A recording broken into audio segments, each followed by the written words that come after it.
Dan kita akan kembali lanjutkan perbincangan dengan Mbak Nilam Sukma, Purna Paskibraka tahun 2016. Mbak Nilam, ini bisa dijelaskan lagi bagaimana sih sebenarnya proses seleksinya itu, apakah bertahap, kota, provinsi, lalu nasional, itu seperti apa jadinya? Jadi untuk seleksinya bertahap, pertama di tingkat kota dulu, kemudian setelah lulus di kota, kita sempat melaksanakan latihan dulu bersama rekan-rekan yang di kota, kemudian kita dikirimkan ke provinsi melaksanakan seleksi. Apabila lulus, kita langsung ikut latihan di provinsi begitu. Jadi untuk seleksi di nasional itu kurang lebih sekitar di bulan Juli begitu. Jadi setelah seleksi selesai, baru kita dikarantina selama 1 bulan untuk melaksanakan latihan. Oke, mungkin ini kan sudah 8 tahun berselang ya, Nilam. Mungkin momen yang paling dirindukan ketika dulu latihan atau seleksi seperti apa? Sebenarnya momen yang paling ditentukan tentunya momen-momen di mana kita bisa bertemu dari teman-teman yang sebelumnya kita tidak kenal, dari berbagai provinsi, berbagai macam watak dan kebiasaan mereka kami jadi tahu, jadi mengenal gitu. Jadi juga kita jadi punya teman-teman ya gitu di seluruh provinsi di Indonesia gitu. Itu berarti total berapa lama tuh berkumpul sama teman-teman seangkatan? Ya. Satu angkatan itu kita bertemu intensif itu selama 1 bulan. Tapi setelah itu kami mengusahakan bagaimanapun apabila ada rekan yang ke Jakarta kami menemui, begitu juga sebaliknya begitu. Tetap reuni. Iya betul. Berarti. Kan di tahun 2016 Nilam bertugas sebagai paskibraka ya. Tahun depannya berarti ikut kirap. Iya, betul. Nah, di tahun-tahun selanjutnya itu mungkin aktif ikut melatih untuk adik-adik di angkatan bawah Nilam atau seperti apa kegiatannya? Setelah pengibaran itu tahun depannya itu kita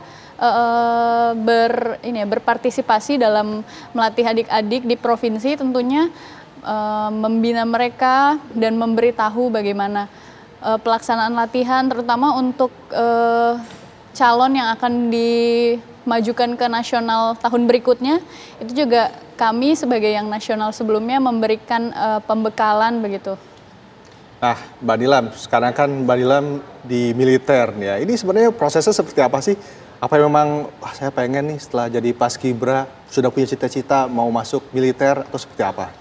Sebenarnya untuk cita-cita menjadi militer itu sebelum jadi paskib justru ya. Justru udah lama. Ya, karena lingkungan, faktor dari keluarga juga. Jadi kita orientasinya menjadi tentara seperti itu. Dan memang cita-cita juga ditambah lagi saat paskibraka itu kita melihat banyak tentara dan dari taruna-taruna seperti itu. Jadi yang membuat kita lebih termotivasi. Jadi makin mateng nih, kayak benar-benar pengen jadi tentara seperti itu. Tapi ketika waktu itu proses pendaftaran kemudian juga seleksi di TNI, mungkin ada nilai-nilai yang Nilam dapatkan ketika latihan di paskibraka, jadi bisa diterapkan gitu ketika seleksi, sehingga udah mungkin nggak begitu kaget lagi ya dengan kedisiplinan yang diterapkan di sana. Iya, betul.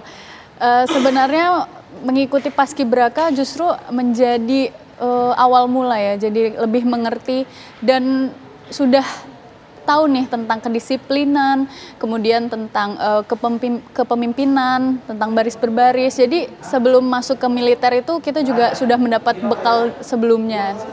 Jadi Mbak Nilam pun mengikuti seleksi yang sama juga waktu untuk masuk ke TNI? Iya betul, kami semua melaksanakan seleksi yang sama.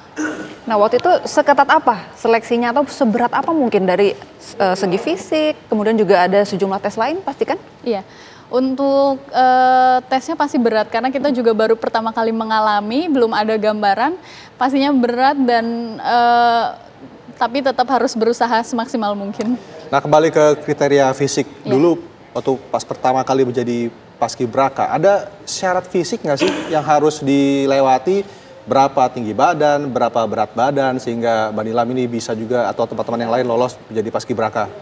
Sebenarnya untuk kriteria pastinya tinggi badan ya, supaya kita di sana nanti akan setara gitu dengan rekan yang lain. Waktu itu kami itu ada minimal tinggi badan di sekitar mungkin 160 sampai 165.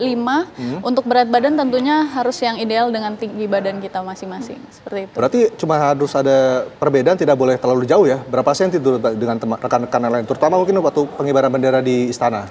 Sebenarnya untuk rekan-rekan di istana itu benar-benar tidak ada yang perbedaannya yang terlalu jauh sih, mungkin sekitar 3 cm saja sih pasti. Oke, tapi kalau kita balik lagi, Nilam bicara soal latihan ya. Itu seberapa berat dan disiplin sih waktu itu latihan fisiknya? Mungkin ini juga bisa jadi cerita ataupun inspirasi buat adik-adik yang nantinya mau mencoba ikut seleksi jadi anggota Paskibraka juga. Latihannya itu lumayan berat. Untuk kita yang baru pertama kali memasuki dunia semi militer, tentunya berat dan merasa apa nggak bisa seperti itu. Karena memang pelatihnya pun langsung dari militer ya, dari kakak-kakak yang militer. Jadi kita juga awal-awal itu saat penyesuaian benar-benar agak struggle juga nih, agak kesulitan gitu. Tapi makin dilaksanakan, kemudian dengan teman-teman yang lain akhirnya bisa menyesuaikan.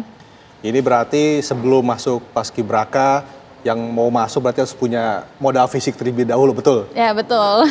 Mungkin apa pesan dari Nila, mungkin harus rajin olahraga secara mandiri juga, atau seperti apa?